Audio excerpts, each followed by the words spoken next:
beautiful day with me, Master Hans Kua. Ito po ang horoscope, Thursday, March 20. Para sa mga pinanganak ng Year of the Rat, mag-focus sa deadlines upang maiwasan ang pressure. Red at 5. Ox naman tayo, ang collaboration na magdadala ng success sa project. Aqua at 3. Kay Tiger naman tayo, do not mix pleasure with love. Brown at 7. Kay Rabbit, sa bahay out with the old, in naman ang mga new para maalis ang mga energy blocks.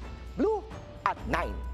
Dragon, mag-invest sa mga bagay na magpapalago sa iyong resources.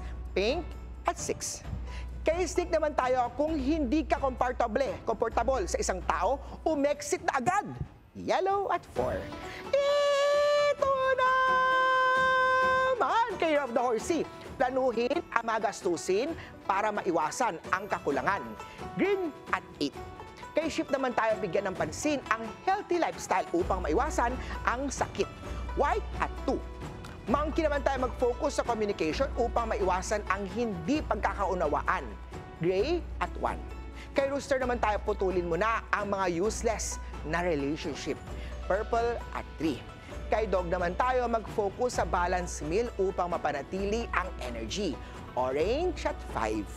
Kay Pig naman tayo, mag-relax upang maiwasan ang stress. Blue at 9. Ako po, si Master Hans Kua. Paalala lang ito po'y patnubay lamang.